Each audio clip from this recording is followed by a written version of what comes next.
Question. Isn't panacea a type of ice cream? No, panacea is like a fix-all for everything. So you fancy a Coca-Cola. Sorry. Panna cotta, that's kind of dessert. Hello everyone and welcome to The Big Con, the podcast dedicated to demystifying and simplifying the world of strategy, exploring its impact on the businesses and individuals who've either harnessed it for its success or perhaps missed the mark.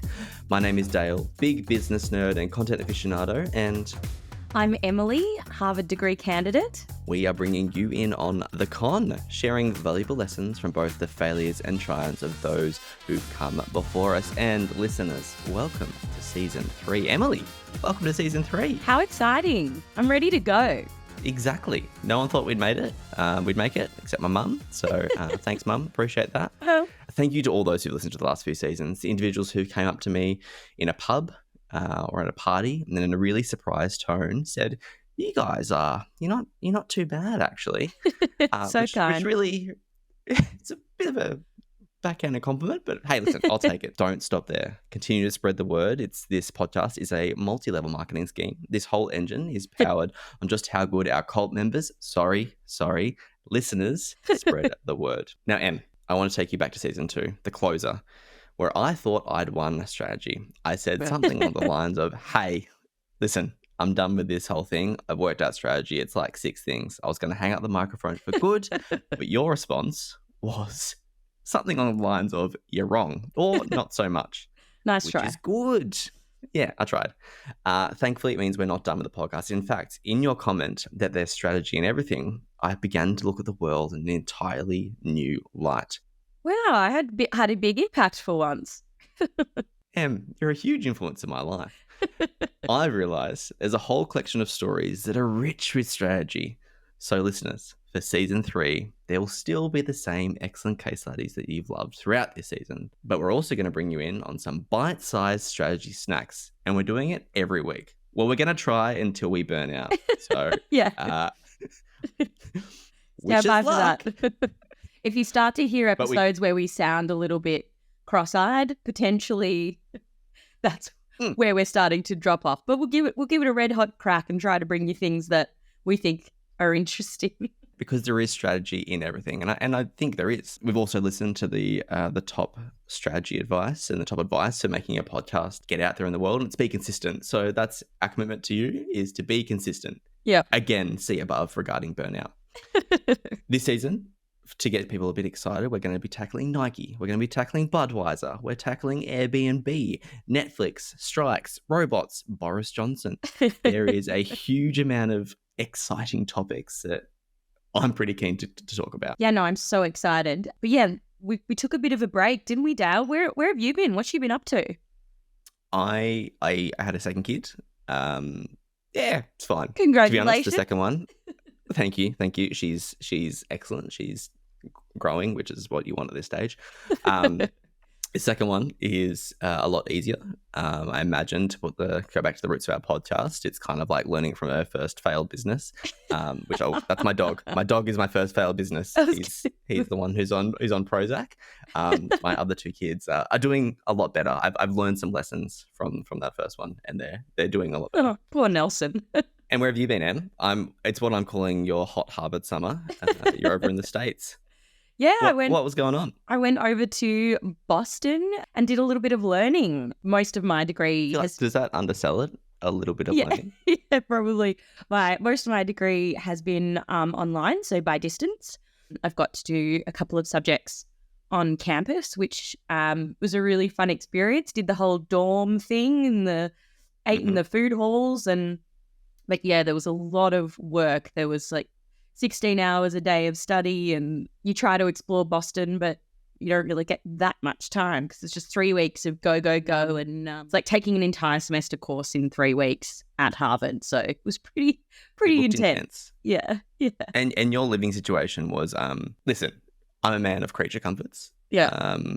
Like I like pillows, and mattresses. Yes. The dorm rooms, not to put anything against the dorm rooms, it was an acquired taste, might you say? In my mind, I was going over there to share a room with someone. And so the fact that I didn't have to share a room and had, I was able to shut a door on somebody was really great. But there was no air conditioning. It was like 30 plus degrees every day Celsius, but like 90% humidity. It was just wild. So, but the libraries were beautifully air conditioned. And so, that's all you can ask for, is just a bit of respite. As a very sweaty man at the best of times, fills me with nothing but nightmares. Now, I want to give our listeners something, which is a free education. Not at all to belittle what you've done and all the hard effort you've put in at Harvard, but I'm really keen on making sure that we give our listeners something. So can you distill all your learnings that you've done, all the sweat and tears and sweat again, into 3 lovely dot points around what did you take away from Harvard? I think sort of later in the season, what I might do is put together a bit of a case study that kind of looks into some of the main themes of my course, because there's, lots of content to cover. But if I'm going to do sort of a top 3, I think it would be sort of a little bit as follows. It wasn't strategy that I studied, it was leadership, but I think there can be things that we can pull out of it. And one of the things that I sort of got from it is that the answer is always, it depends. And I think what that kind of means is like, if you try to come at something with like, this has worked before, we're going to do this exact thing again, you might be shocked to find that it doesn't actually work like that. And you have to sort of really be aware of, what's going on around you, the specifics of your business, but also the specifics of things that might impact your business. The infinite variables that might bump in that space. Yeah. So if you say, okay, what do I do in a situation where I have this amazing product and I need to get it out to my audience, I'm finding it hard to do that. There's not going to be just one way to attack that, as I'm sure we're all aware of. You can't just have sort of a cookie cutter approach to everything.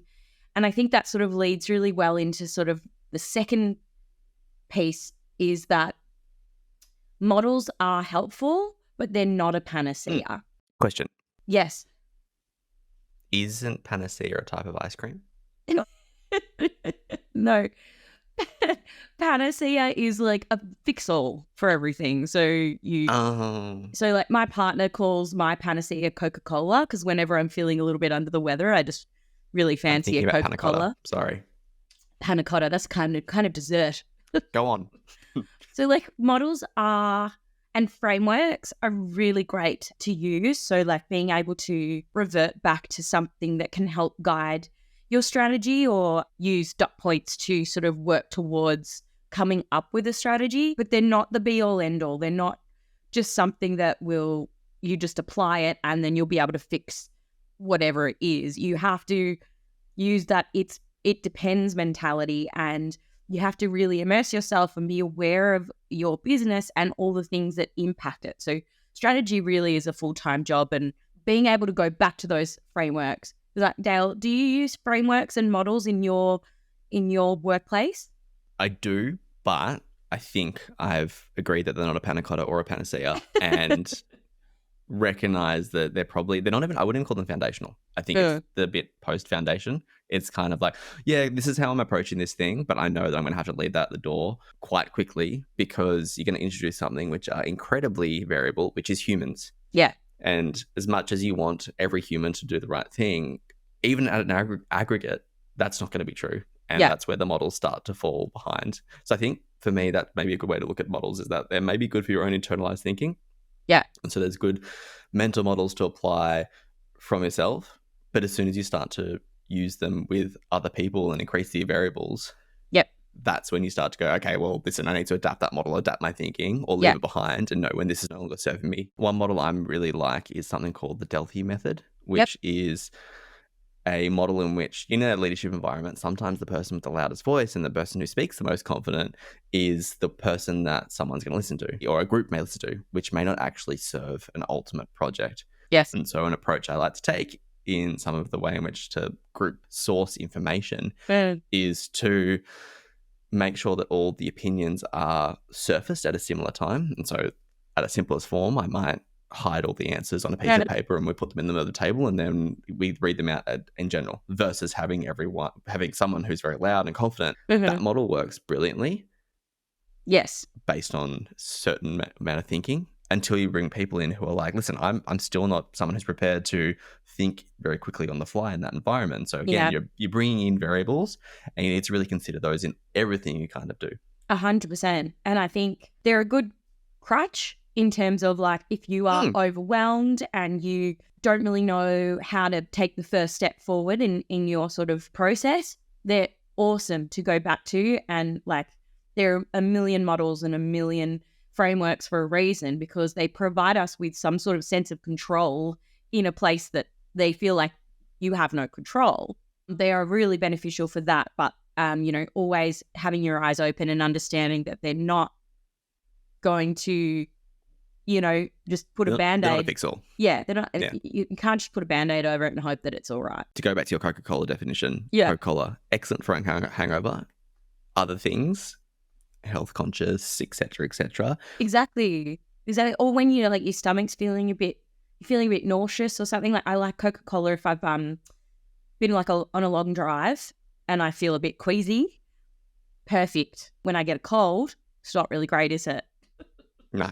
I'm assuming, maybe, I don't know. Yeah, I mean, you're gonna want soups, not sugars. Another really interesting thing that sort of came up for me, and again, hopefully I can delve into some more of the specific takeaways and analyze those a bit further in a long form episode. But what was interesting was that we were enrolled in a theory class, so it was sort of called leadership theory, and so we went through theories of leadership and main leadership styles and, those kinds of things. There was a bit of like application in that we did case studies on Martin Luther King, Elizabeth Holmes, and things like that. Mainly, we were sort of focused in on the theory and what different leadership styles that have been researched came out.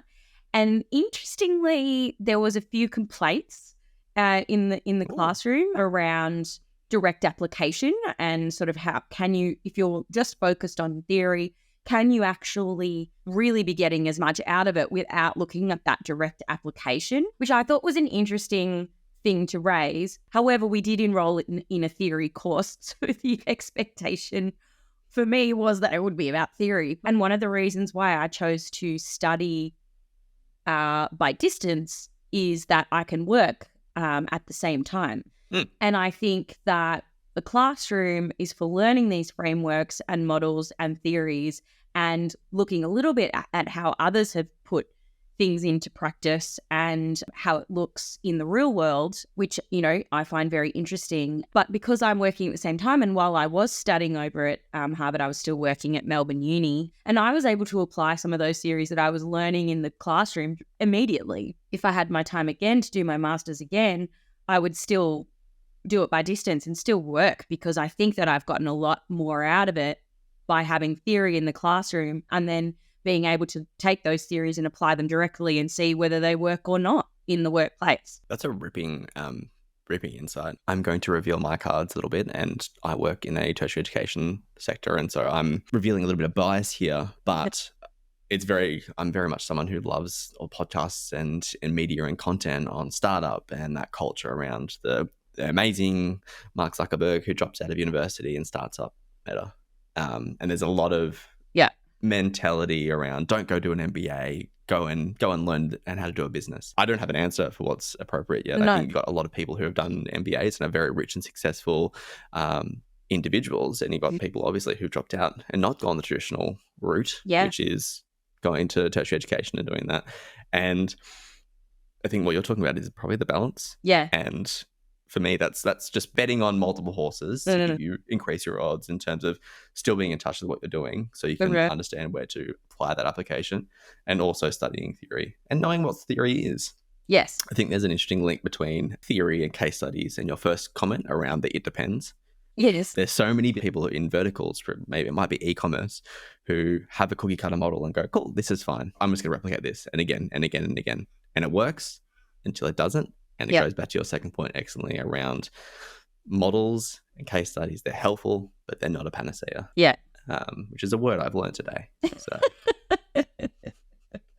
And I also think it's really interesting that you bring up, how different people have different pathways. And I am not even going to pretend like I'm not someone who eats theory up for breakfast. I love that stuff. I love the research. I love the theoretical discussion. I mean, we have an entire podcast on it. But so I'm not going this podcast is great, so keep listening to it. Yeah, we're part of that, and so I think for me that balance is great, and I love it, and I'm really into it. But I did think it was really interesting see others that sort of weren't as on board in terms of this kind of way of learning, and so you sort of really do think, okay, well, I want to be able to apply it, and I want to be able to take this, but I also want to be able to absorb everything that I can from, a professor who was extremely qualified and had a lot of things to say about different models and how he applied different models in the workplace, which was very interesting. Yeah, I think they're my main takeaways. Good reminders, I think, when we're pursuing our own businesses or careers. Hopefully everyone was taking notes during that, and they do excellently on the multiple choice quiz that will be coming up at the end of this.